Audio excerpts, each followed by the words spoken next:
উনি প্রাক্তন মুখ্যমন্ত্রী এবং একজন বিশিষ্ট রাজনৈতিক নেতা বা নেত্রী হিসেবে প্রোটোকল পান জেট প্লাস নিরাপত্তা। আমাদের সরকার আসার পরে উনার নিরাপত্তা তুলে নেওয়া হয়নি। উনি যেখানে খুশি যেতে পারেন, যেখানে পুলিশ মনে করে বা 163 থাকে সেখানে রেস্ট্রেন করা হয়। যদিও আমার এই 3 মাস সময়কালে বাড়িপুরে 163 ছিল, যে 4 জনকে অ্যালাউ করা হয়েছে, আমাকে 104 বার হাইকোর্টে যেতে হয়েছে। উনি সব জ্ঞান না দিলেই ভালো। উনাকে আমি পরামর্শ দিতে পারি না, বয়সে বড়। মুখ্যমন্ত্রী হিসেবে অনুরোধ করব, আপনি প্রপারলি ডাইরেক্টর অফ সিকিউরিটিকে, সিপি কলকাতাকে, এডিজিএলওকে, যদি ডিজিপি আপনার পছন্দের না হয়ে থাকে, আপনি যাকে পছন্দ করেন, বা আপনার অফিস তো আছে, আপনার পার্টি আছে, এখনো ছোট হয়ে গেলেও আছে, ভেঙে গেলেও আছে, তা আপনি মেল করে আপনার শিডিউল জানালে আপনি যে প্রোটেকশন পান অ্যাজ পার ব্লু বুক, সেই প্রোটেকশন আপনি পাবেন। কালকে আপনি না জানিয়ে এসেছেন এবং ভারতীয় জনতা পার্টির কোনো লোককে আমি ছবিতে দেখিনি।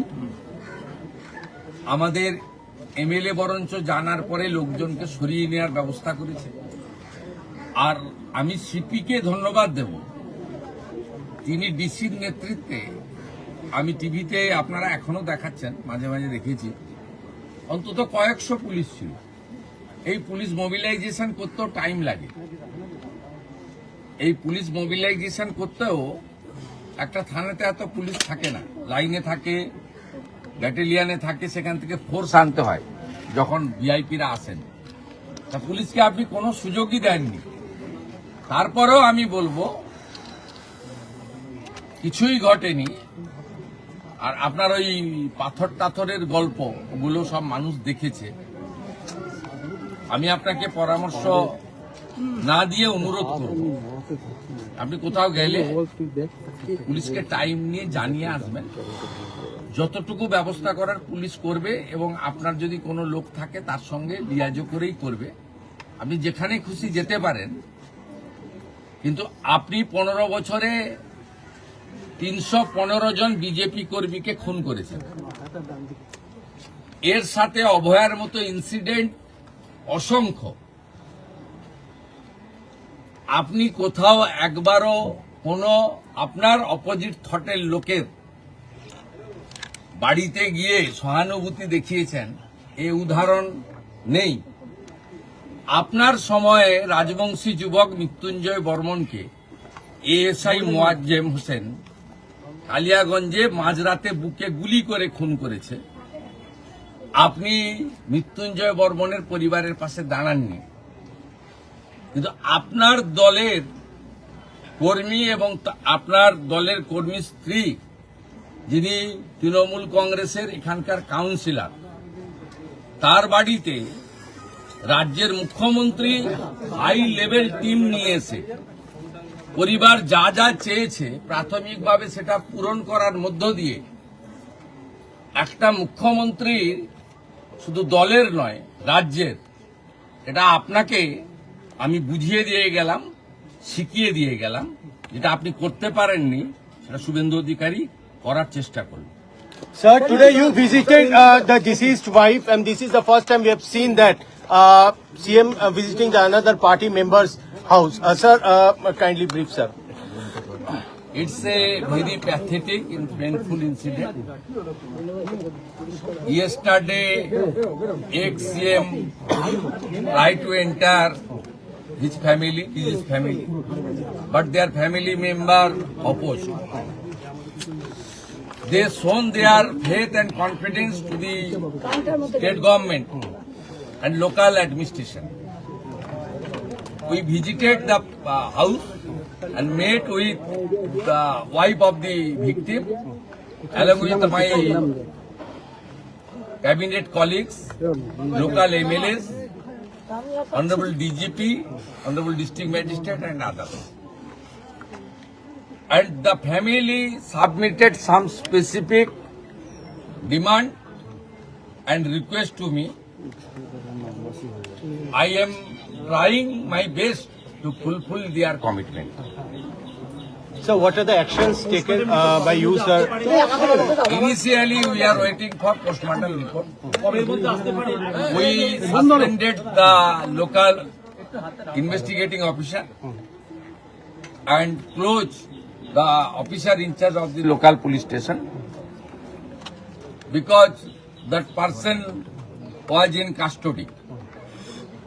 Second thing, under the leadership of the district magistrate, the magisterial inquiry will start and they will find out the actual reason. State government declared one service to victim wife. She will engage soon, and on behalf of the state government, we handed over a 10 lakh rupees check to family. Family accepted it. We are satisfied. Sir, who attacked Mamata Banerjee? Because she alleges it was a planned attempt to assassinate her yesterday. And she alleging that towards the BJP workers. It's a political motivation. Mamata Banerjee should look why a chief minister, the functioning of a chief minister, what type the public is need. In her regime, 315 BJP workers brutally killed by the Byzantine. Not a single case. She visited the site, she met with the family, declared any compensation. Yesterday, she came here to disturb the area, not inform the police properly. She is holding the Z plus category. Don't try to disturb the normalcy of the state. कानून against व्यवस्था नहीं होवे उन्होंने कहा कल मैं मर जाती आप भी थे ना? বলছি वो क्या बोलता है कादा बांग्ला में? उसमें कोई कोई मर जाता है? কারুর এগেনস্টে ব্যবস্থা নেওয়া হবে কালকের ঘটনায় কোনো ব্যবস্থা No need. কমপ্লিটলি পাবলিকের জনরোষ হয়েছে, কিচ্ছু হবে না। কেউ পাথর ছোড়েনি, ছবিতে পুলিশ দেখেনি। তাদের ছবি দেখাচ্ছে প্রাক্তন চেয়ারম্যান তাদের ছবি তৃণমূলের প্রাক্তন চেয়ারম্যান। জনরোষ জনরোষ এত চুরি করেছেন, আপনি পুলিশকে জানিয়ে আসলে আমি সব ব্যবস্থা নিতাম। Responsibility goes to police. আপনি পুলিশকে জানিয়ে আসেননি, আপনি কল্যাণ ব্যানার্জি আর দোলা সেন ছাড়া কাউকে বলেননি। আপনি you are holding Z plus category. আপনি যখন যেখানে যাবেন প্রায়ের পুলিশকে বলবেন, পুলিশ যদি মনে করে কোথাও আপনাকে একাকে তো অ্যালাউ করবে, এখানে কোথাও এমার্জেন্সি নেই, কিন্তু যেখানে 163 আছে সেখানে 4 জনকে নিয়ে যাবেন, যেখানে 163 নেই মোর দেন 4 যাবেন, উই হ্যাভ নো অবজেকশন।